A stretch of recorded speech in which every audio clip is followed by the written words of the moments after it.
We've been waiting so long, the season's finally here. Soak it up and cheer, cause Timberwolves Talk is here. No need to fear, the wait is now gone. So farewell so long, cause Timberwolves Talk is on. Yeah, Timberwolves Talk is on. Age like fine wine, man. Those vocals, Luke Hybrid, I swear every time I hear them, they get better. Man, it's been a while. It's good to be back. it is good to be back. Like this is crazy. I don't think we've done a podcast for, I think I looked at the last one. It's been 7 months now, since the Denver Nuggets series where, we unfortunately took a loss in 5 games, but vibes are different right now, man. And I think that really helps to get back on. I agree. I think before we go too deep into it, we should probably explain what this is to people who are just tuning in, because I'm sure there's a few new viewers. Most of our viewers have grown up a little bit and probably aren't going to be watching anymore. So this is the Timberwolves Talk podcast, season 4 premiere, the pilot episode. I'm joined here. My name is Peyton Reese with Chris Jansen. Chris over here, and then in the back there we got our good buddy Jack, resident Wolves fan here as well. So we kind of got a little roundtable discussion. Yeah, and I also want to give a shout out to Alan, who's behind the scenes right now. Alan, if you want to say something in the mic, that'd be great. Hello, boys. That's Alan. He'll be holding it down with the switchboard in the back. So, Chris, what's the first thing you want to jump into? Man, there's a lot. I think the first thing though that's like on my mind is, man, 8-3. Like, when's the last time this team has started, 8 wins, 3 losses, and against some pretty good teams too. So I mean, like Boston Celtics, Denver Nuggets, Pelicans, Warriors, like, I don't know, man. That's kind of where I want to start, is how are we stacking up these early wins against tough teams? Yeah, and it seems like that's something in the last couple of years, Jack would know. We haven't been able to like close out games at all. And it seems like this year it's a little bit different. There's a little bit more maturity. Finally, we're finally able to close out these games. I think so too. I think that kind of, the Atlanta Hawks game, I think, was tough because that was one of the games to start the season.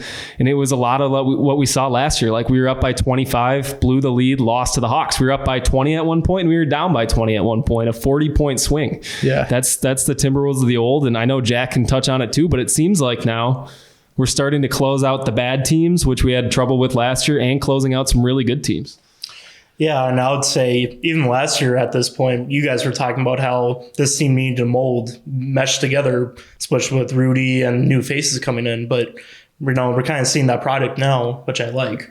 It's a good point, Jack. I think that was a big topic of discussion too. I think, like, outside of Minnesota and inside Minnesota, like, is Rudy Gobert going to work? Is the Twin Towers, going to work? And the sample size is small, 11 games, but I think we've been seeing a healthier Rudy, and I think Cat the past few games has kind of, adapted to the system a little bit, and it's kind of interesting to see these two work, coincide with each other, and I think that's tough for a lot of people because, Cat and Rudy, I think, are very hated figures within big time within the NBA landscape. So I think it's good to see them working together and proving some people wrong. Yeah, just the whole chemistry of the team is crazy because, like you said, those two guys are very hated in the NBA. Like, people hate Cat. Like, even our own fans, I'll shout out Ben Gilbert. He talks a lot of shit about Karl Anthony Towns. He always has. It's always trade Cat.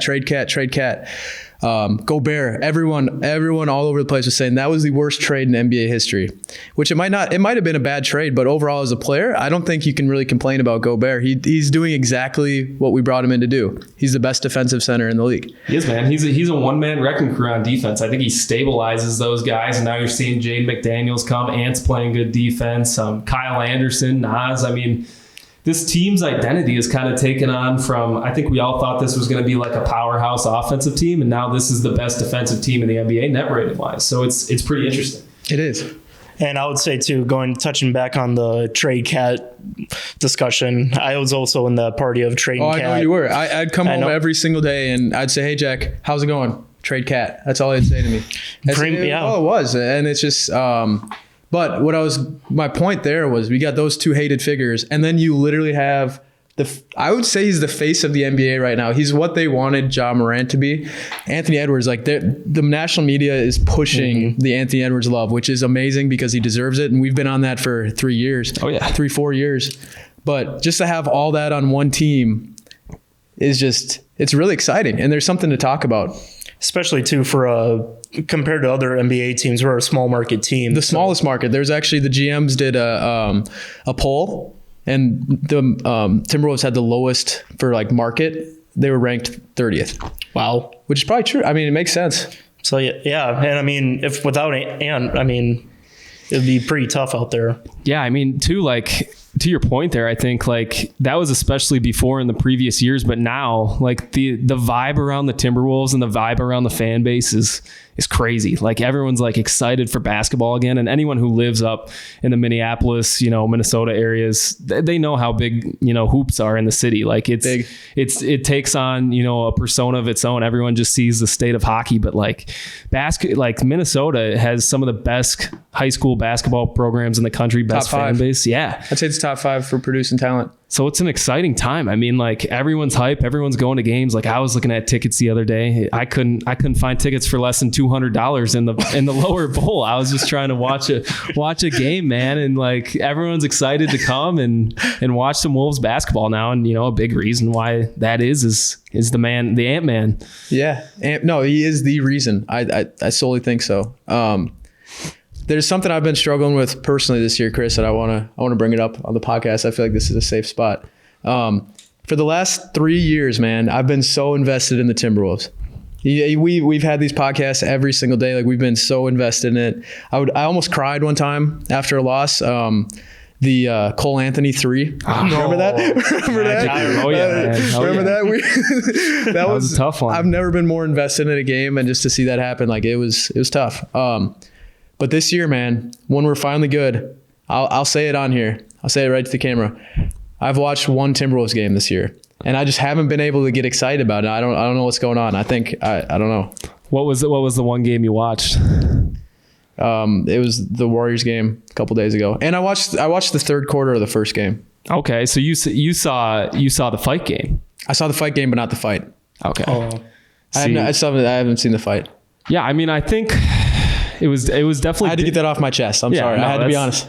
That's fair. I think it was definitely sweet back then too, because like there's so many characters on that team when we first started like doing some of the coverage. Like originally this podcast started out as just like a shoot the shit COVID podcast. What's it now? Yeah, exactly. And then we just decided to do like the Timberwolves had the number 1 overall pick. We had nothing else to do. Let's cover some of the draft. Yeah. We had a mock draft where I think we chose Anthony Edwards and Jaden McDaniels both together. You did. I had LaMelo. I was a big LaMelo guy. Yeah, I'm like Darren, who was a James Wiseman guy. Shout out to Darren Wolfson, big James Wiseman guy, who's on the Pistons now. I think. Is he? I believe so. Yeah. Really? On the Pistons. Jack, you got any James Wiseman stuff for us? I don't even know. I got nothing on that. No updates? No updates on James. I think it was a random ESPN notification one day. Yeah, fair. That draft class is killing it now, dude. Like with Ant and LaMelo's had LaMelo's back, bro. Huge stretch of games. Underrated. Tyrese Halliburton's like a superstar now. I mean, tell them why you're not huge on Tyrese Halliburton. Well, first of all, he, my older brother, Will Reese III, he beat him in high school and knocked him out of it. He ended Will's high school career. That's the first reason. Second reason, I'm a big Iowa State fan, but I was never a big Tyrese Halliburton fan at Iowa State. Like I could name 5 Iowa State players that I liked more than Tyrese Halliburton. And that's the only reason. And his jump shot's weird, but that's the only reason I don't like. I don't dislike. I'm not as high on him as JJ Redick per se, who loves him. I mean, it's been hard not to be high on him though. He's had like 13 assists every game. I think he's averaging like 27. He's a great player. It's a personal issue that I'm letting get in the way of his skills. See, he was a figure that was just talking recently about our guy Anthony Edwards too. I don't know if you saw that. Yeah, me and Jack were just watching that. We were just watching that. Yeah, he loves him. He loves JJ. Yeah, JJ. He went on they were on Team USA together, and I know he was telling stories on Reddick's podcast. And like, I don't know, man. Do you like? Anthony Edwards has taken a leap this year, but like I'm nervous. Like you see like the comments, you have like some anonymous scout like said he's the next Michael Jordan. Everyone's saying he's a top 5 player in the league, MVP candidate. He's going to take the Timberwolves out of darkness. Are these prophecies going to land short here? Or are we going to be surprised and he's actually going to, take the Wolves, a place they've never been, to the promised land? Well, what I'm afraid. You go. No, I'd love to hear it. What I'm afraid is it's going to be a Damian Lillard situation. Ooh, how so? Yeah, let's elaborate on that. Where he's going to be a superstar, right? Okay. But he can never push his way with his team and their organization around him to the next level. And then he's going to leave for the Bucks. Similar, like he's gonna try so hard to win for Minnesota, but he's not going to be able to, and he's gonna have to leave. That's what you're thinking? I think so. He's gonna be in that purgatory state where we're gonna feel bad for him that he's there. Yeah, but we need to get him out. Yeah, that's what I'm. Even as a Wolves fan, we're gonna be like, get him out. Like he's given us enough. Yeah, maybe. Okay, that's an interesting take, Chris. What I'm going to say, this is the one thing I'm very confident about. I've been very confident about this. Okay, let me hear it. So it's a quick story mode. I won't go too deep into it because it's not that important. But me and my roommate were sitting on the couch one night, bored, and he's like, "We never hang out." And I'm like, "All right, let's hang out. This is what we're going to do." So I pull up Michael Jordan highlights, career highlights. Mm-hmm. It's a 12-minute video. We watch the whole thing. Pull up Kobe Bryant highlights, career highlights, 12-minute video. Watch the whole thing. LeBron James highlights, 12-minute video. Watch the whole thing. I'm like, Matt, do you see similarities in these players? Like just like how they're playing throughout their careers and just like the way they move, the way they take these big shots, like the way they dunk, just the way they move. There's a lot of similarities in these guys, even though they play different games. Like you can see a lot in just the way they carry themselves on the court. And then so I'm like, all right, now think back to the first 2 minutes of all these videos. So when they just were starting, before Michael Jordan was Michael Jordan. I said, just remember those first 2 minutes. And then we pull up Anthony Edwards highlights. And man, you guys should all do this yourself. There's a lot of similar, just the way he moves, the way he holds himself on the court.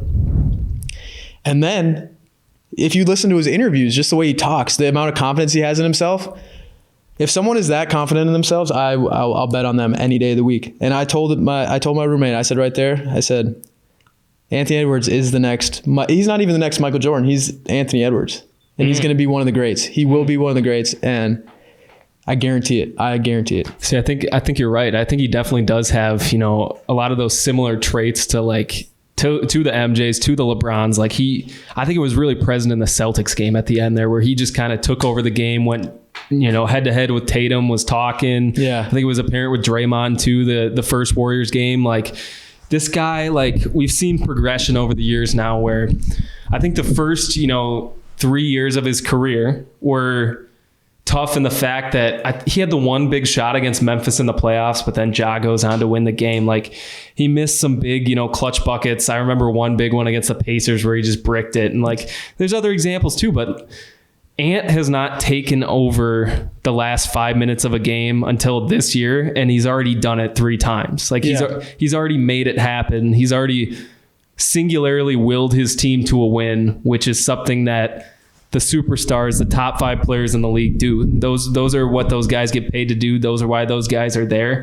And I think it's so interesting to see how he keeps progressing this year because he's already beaten marks and every single statistical category, every single eye test he's beaten. So is he going to progress? Is he going to keep it up this year? Is he going to, hit more game winners, take more, late game shots? How is he going to progress this season? And this Timberwolves team is stacked this year, defensively, offensively.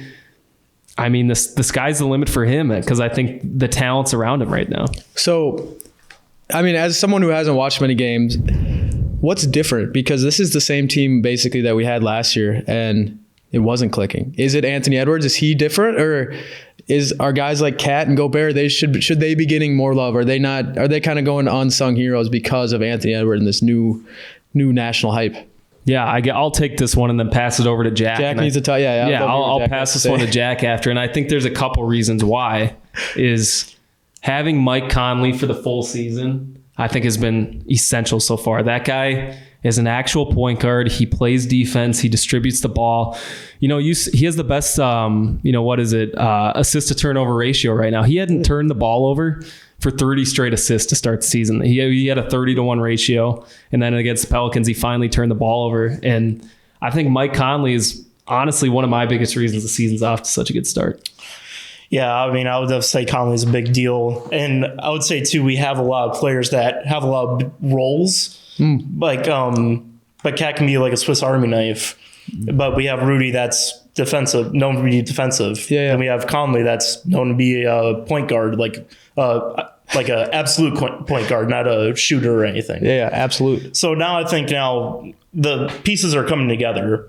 So we had the puzzle you're saying, and we didn't put it together, but now we had all the right pieces for the puzzle, and now we're starting to put it. And now it's actually meshing. Now the maestro, Christopher Finch, is putting those pieces together, and he's not just making a puzzle that's on the box. He's making a beautiful painting because he's an artist. I mean, shout out to Finch too. He's got to carry a lot of those personalities and actually create that team. He's like a music producer, and he's making a beautiful album right now with all these pieces. That's one way to put it. That's a good analysis. And I know Jack just mentioned it a little bit, but he mentioned Cat and Gobert. I used to call them the big dummies last year. That was kind of like the name I donned onto them. But now I think it's different in the fact that Rudy looks healthy. I think that was a big part of last season was him playing Eurobasket and coming in with the sore knee, and he really didn't look athletic.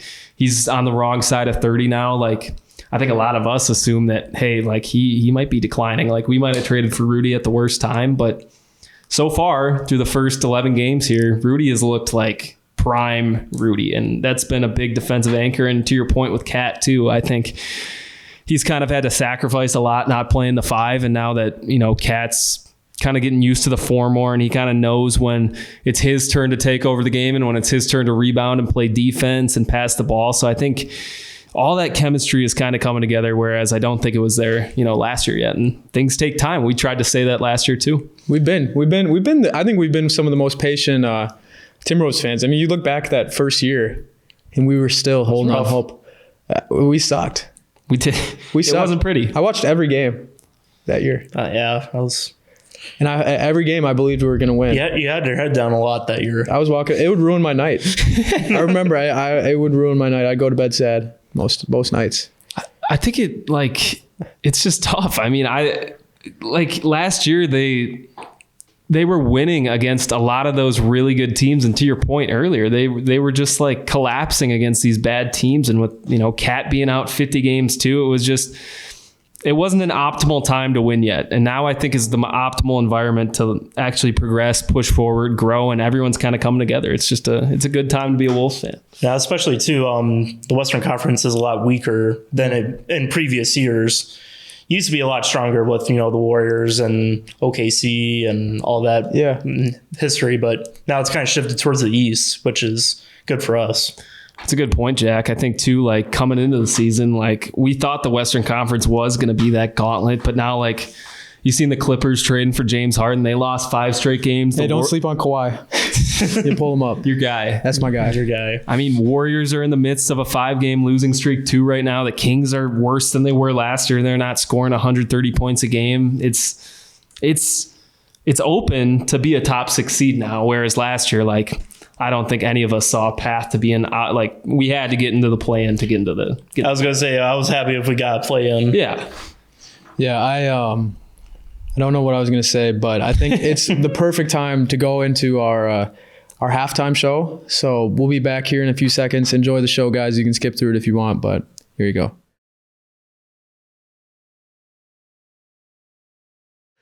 All right, guys. So we are back here, back from the halftime show. Hopefully you guys enjoyed that. My dad's vocals every time, they still just fantastic. It's a timeless piece. It's an instant classic. Like you throw that on, bro.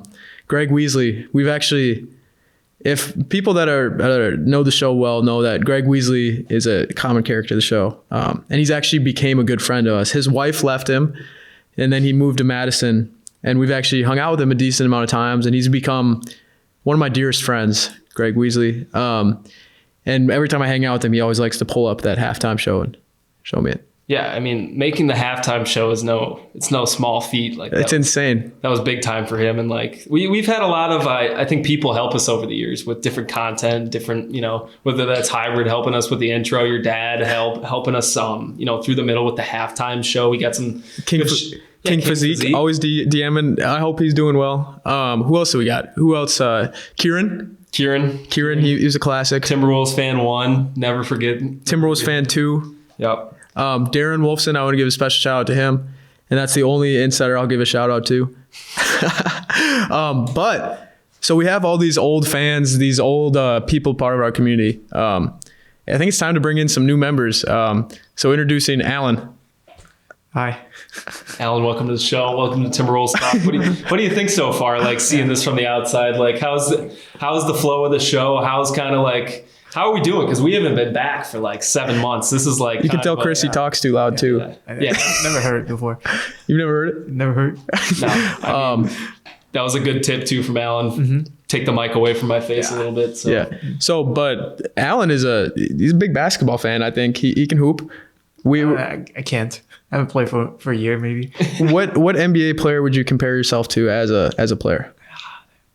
I don't know. I play like shit. So who would you compare to? Who plays like shit? I don't know. Like I can shoot 3 sometimes. Like Curry. Okay. Like not Curry. like Curry, but like Curry. I don't know. Klay Thompson? Clay a little bit, but I'm short, so Okay. not sure. Jose Calderon? Who's like Isaiah Thomas. Isaiah Thomas. That's a good one. Okay. Who's your favorite NBA team? I know I kind of watch a bunch, but kind of like Curry, but Curry's a good pick. If you could play on any NBA, if you were drafted in the NBA, what team would you want to be drafted to?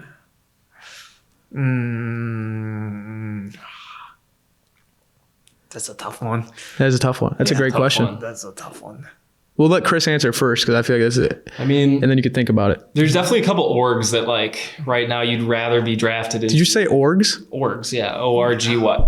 Jack, what the hell is that? You ever heard that term? Organization. That's not that. Yeah, like I think the San Antonio Spurs are always going to develop you good. I think Golden State's probably a good spot to land now with like the old guard kind of leaving with Curry, Clay, Draymond. You get to be the new face of the Warriors. Yeah. I think those are 2 good organizations to play for. What about you, Alan? What org would you want to play for?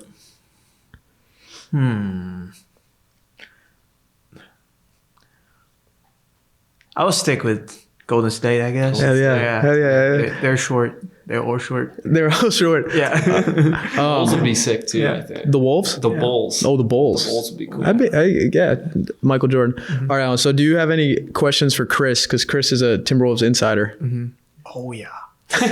You got any questions for him? What do you think about Kyle Anderson? Oh man, slow-mo. I see. This is a funny question. Because I got a couple coworkers at work that like absolutely hate Kyle Anderson for some reason. Like, in my opinion, Alan, I think Kyle Anderson is like the smartest player on this Wolves team. He's the glue. Just like there's been instances this season so far where like ball's not moving, ball gets sticky. Kyle knows where to give it to, knows how to get Rudy involved, knows how to get Cat involved. I think he's just the guy they all kind of look to for smart play, like high IQ play. And it's going to be tough, because this is the last year of his contract. And, with the cap restrictions coming up and Cat's Supermax coming, Ant's contract, Jaden's contract, Kyle might be, a casualty of not being able to pay. And I think next year, if they don't have him, that's rough. So that's kind of my opinion on Kyle Anderson. So very high, very high. Wow.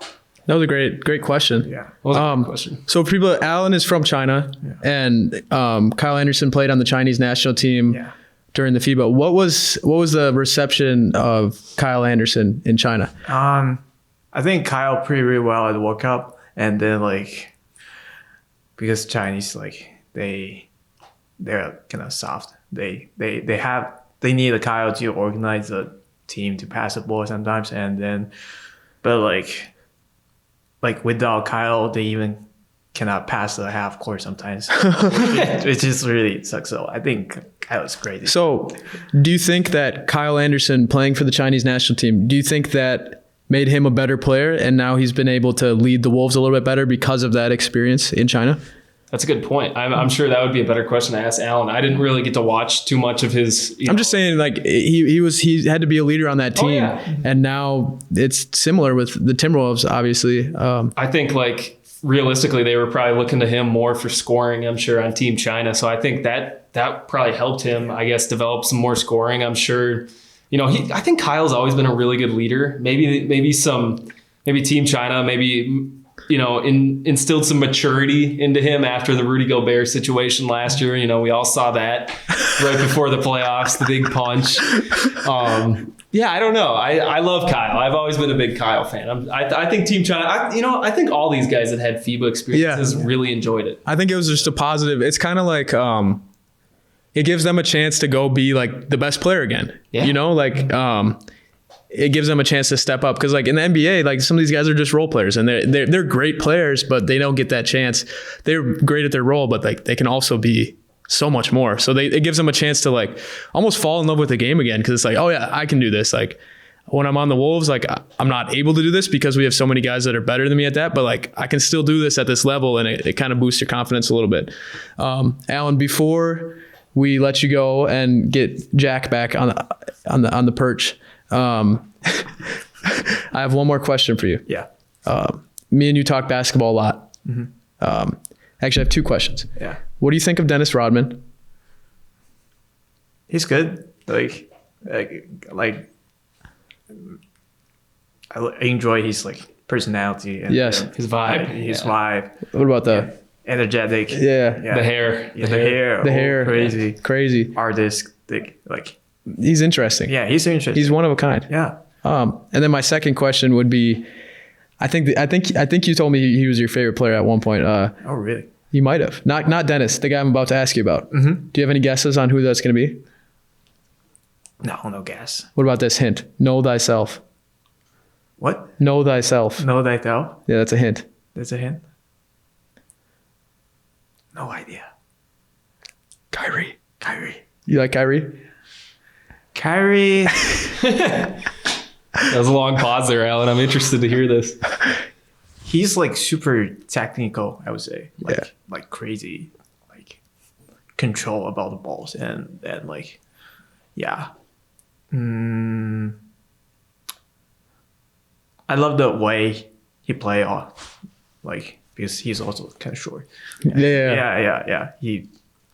But yeah, I think like a lot of like Chinese fans, they also crazy love Kyrie. That's why Anta signed Kyrie. Yeah, he's got the new shoes coming. Yeah, the new shoes gonna come in, so it'll be crazy. Are you gonna get some? Maybe, yeah. If I hoop a lot in China. Yeah, that's cool. Yeah. That is cool. Yeah, his like a lot of people compare basketball to like art and painting. Like he is like a Picasso on the court. Like his game, I think. Would you guys say he has the most like visually appealing game in the entire NBA? Visually, yeah. I'd say visually, and basketball is like not very visual. And also, I approach this like he's very creative. Like, oh yeah, he's making moves with the ball that like no one has ever made before, and he's just like he's not stuck under the roof that everyone else is. He's making, and I think he doesn't give enough credit for how much he's changed the game. I think he really, and he gets a lot of hate.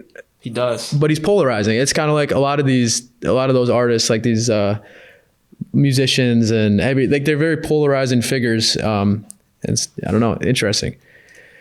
But yeah. Alan, thank you for joining us. It was a pleasure. Now I'm sure the production value will go up once you get back in the booth and we get Jack out of there. Appreciate it, Alan. Yeah, problem. So.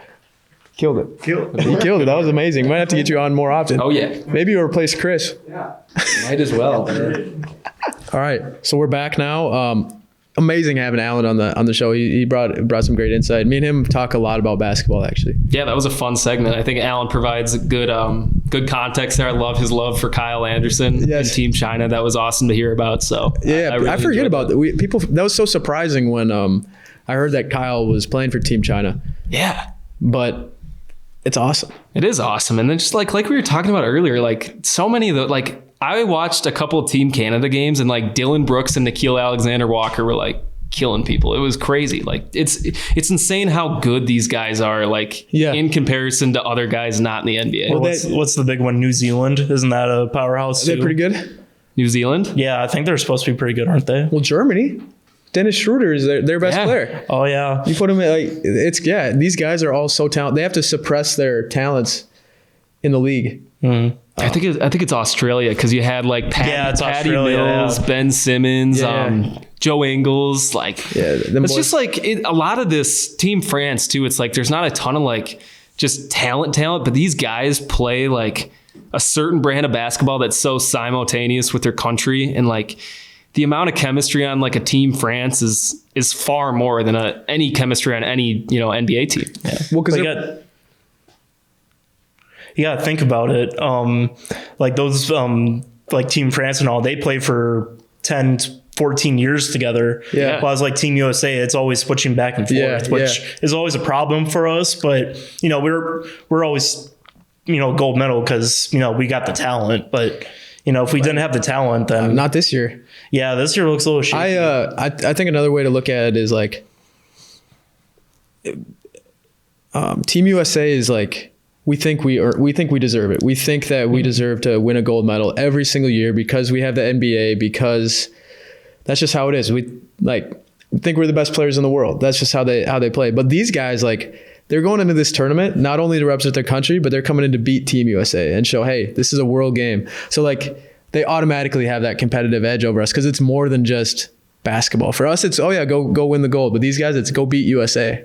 Yeah, it's kind of like a team like the Nuggets. Every night, like whenever like an NBA team is going to go play the defending champs, in this case the Nuggets, like you are going to get their best basketball against the Nuggets night in and night out. And that's the same with Team USA. Like all these guys, want to be the ones to beat Team USA. Not even beat them, but like if you can put up 12 points against Team USA, you can put up 30 points, then that's the best thing you could do for your career. For sure. You get a lot more looks too. And like, I guess a way to tie this all the way back into Timberwolves talk is Anthony Edwards was the guy on Team USA. Think about that. And wasn't he on FIBA? Yeah. That's what we're talking about. Yeah. Well, in the Olympics. Yeah. Yeah. And I think like Ant's 100% going to have a spot on the Olympic team. But now you've seen, Kevin Durant's playing, Joel Embiid's playing for Team USA now. There's going to be a lot more top end talent playing for this actual Olympic team. But Anthony Edwards was able to lead a team all the way to a championship game. Granted, they did lose to Germany. No, didn't they lose? Didn't they get third place? Or third place. You're right. And he's got, the skills to lead a team far into the tournament. Where do you think he would kind of fit in on Team USA, the Olympic team first? And then are those skills going to translate in the next year here where, let's say, a Western Conference Finals would be applicable to how far Team USA got? That's a fantastic question, Chris. I have to think about it. But I think where Ant's going to be on that team is, I think we're going to be surprised because as you saw on the FIBA team, I don't think he decided to be the guy. It was kind of came to him. No, it didn't come to. It was they decided he was the guy. Yeah. The respect of all these guys, there weren't bums on the team. Like these guys were all pretty solid NBA players, and they all decided. And Steve Kerr decided he was. Yeah. And like it's just Ant. Like that's the respect he carries. Yeah, you got to remember too, like even if you're the guy, you're going to score like 18, 20 points. It's not like in an actual NBA game. They still have to do a big rotation. Yeah. Like, even guys like Kyrie will only score like 15 points. For sure. But and if you look at Anthony Edwards over his career, I don't think even when he was a rookie, he was the guy. Even before he was the guy, he was the guy. I don't think he's ever not been the guy. Yeah, I mean, so I find it hard for him to be on the Olympic team and not be the guy. Every single situation, he's always been the guy. And that's crazy because like you had actual vets on that Team USA team too. Like Brandon Ingram was in the starting lineup. What did he average? Like 2 points a game. There was talks of him being frustrated with his role on Team USA. Like he's the oldest guy there. He's the vet, and I think that kind of that shows Anthony Edwards. You feel old. Yeah. What is Brandon Ingram, like 27? He's the vet on the team. I don't know. He's great though. He always kills the Wolves. He's going to kill the Wolves tonight. Yeah, well, the day we're recording this, they are playing the Pelicans tonight. And I'll guarantee he put up 32 tonight if he's healthy. Well, I mean, with Zion being out tonight too, like Brandon Ingram's gonna have to. I'll never forget when he hit. We were live streaming one of these Pelicans games. Brandon Ingram, like half court three. You probably remember that. I was watching that game. Yeah, I think you were behind the green screen. Yeah, I might have almost cried. Yeah, Too emotional about the Wolves. That was a tough game. That was a really tough game. Oh, he's yawning now. All right. Hopefully the viewers aren't worried. I think we'll have one more talking point, and I don't know what it is. Chris is going to come up with it, and then we're going to peace out and see you guys next episode. Yeah, just to put a final ribbon on this Pelicans talk, though, before we move on to the next, I think the Pelicans are interesting to talk about because I feel like they're in this. They were in the same talk as the Timberwolves. Like they were the fun young teams coming up like the previous 2 years, and like I think while the Wolves are ascending, the Pelicans have kind of descended from where they've been. So I think that's interesting. I wonder if they'll improve this year, and I think that all starts with Zion, top 5 player in the league. Yeah, I know. I know he's one of your guys. If you call him fat, I'll kill you. I'm not saying anything, but now I mean we got the injury problem. That's all I'll say. You already said what I'm going to say. You can't say Zion and injury. What about fat? When does fat come into this conversation? I didn't say fat. That was a big thing. Like I've heard everyone here say it. With him and James Harden, I think those are the two guys. It doesn't make sense to me because he's one of the best athletes in the whole world. He is. You can't be the best athlete in the whole world if you're not playing, though. That's true. He has missed a lot of time. You can be. He's missed so many games. But he's still best. I mean, I don't know. I think there's a lot of. I think people disrespect Zion a lot, and I think he's. I mean, last year when he played the Wolves, what did he put up 13 straight in the fourth quarter and beat us? When he's playing, he's a phenomenal player. Yeah. He's 100% top 10. But again, when he's playing, it's not his fault. So, but then people attack him personally, and that's what I don't like. It's not his fault he gets injured. There's our Zion talk for the day. Yeah, we'll have to put a pin on this. About that. We'll have to make our own segment about I said what I said. For the next episode, we'll have to dive deeper on that. I can't. And I think too much. Talking to adult film stars and... Hey, they're stars too, bro. They're stars too. He's having a kid though, isn't he? Didn't he just have a kid? I don't know. He'd be a great dad. He's a great guy. He's funny. Moving on past Zion, I think we didn't get to schedule a season preview episode, being that this is 11 games into the year. And I think one of the funnest things to do when talking before the season is record predictions. Nice. Who doesn't love record predictions? And we're kind of getting a head start on it, them being 8-3, and they've kind of wiped out probably the hardest part of their schedule so far was the beginning of the season. So a lot of the easier games are coming in the future. So from 8-3, I'd like to start. We'll go with Jack, Peyton, and then I'll end it off. But I'd like to see where do you think this team is going to end up after before Jack goes? This is always a notorious part of the seasons that we do is because I feel like we've never got the math right on any single one of our predictions. They never add up to 82. Is that correct? How many games there are? They don't. No matter what, really even if I pull out the TI 84, it never adds up. So I just want to before we get into a disclaimer, it probably won't add up to 82. But let's. They'll be well, you can just go wins. You don't have to go losses either. That takes out half the math. That's a good point. It's tough because we got a good start, but we usually are notorious for kind of go after the All-Star game. We just kind of tumble into the playoffs or the play-in, and then after that we kind of go wherever we are. But I think this year we're a lot more mature, like everyone said, and I would say at least 60 games. 60. Is that too high? 60 games. He said what he said. No, I love that. He said what he said. No, and I think that's. What did the Nuggets? I mean, it's high expectations, but did the Nuggets win like 58 or something? I think. Oh, really? He said it. Yeah, it's too late. I love 60. Jack is 60. But for fun, how many losses are they taking if they get 60 wins? It's an 82 in a season, right? Yeah. So it'll be 22. There you go. Good math. No, yeah. 60 and 22 from Jack. That's big. That is big. That's time. big. That's big time. I would say, and I'll put in two. We'll not have to play play-in game. Nice. Okay. We'll actually be in playoffs this time. Right. I say 49 wins. 49 wins. Okay. What's the reasoning behind that? 38 losses, 49 wins. Nope.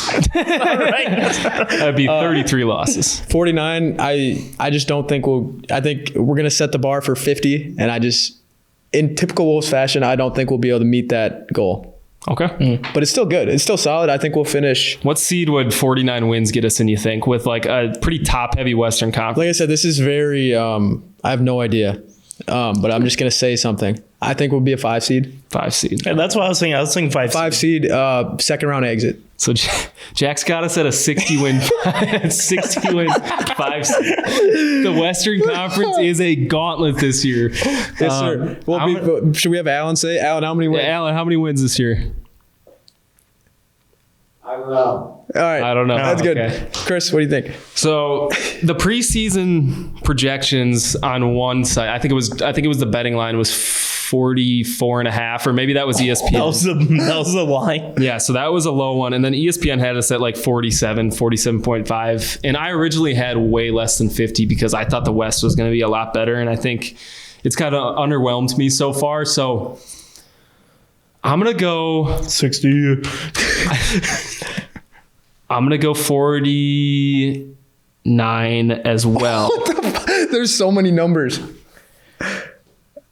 I think we had such a good start to the season. I think 50 is going to be looked at as such a number like Peyton. I'm going to go 49, but 49 in my opinion is going to be, 49 is going to get us into like a 3 seed with that many wins. So I think this team's going to be a top 3 seed, I think, is the headline for this video title. That's the headline. Okay. Yeah.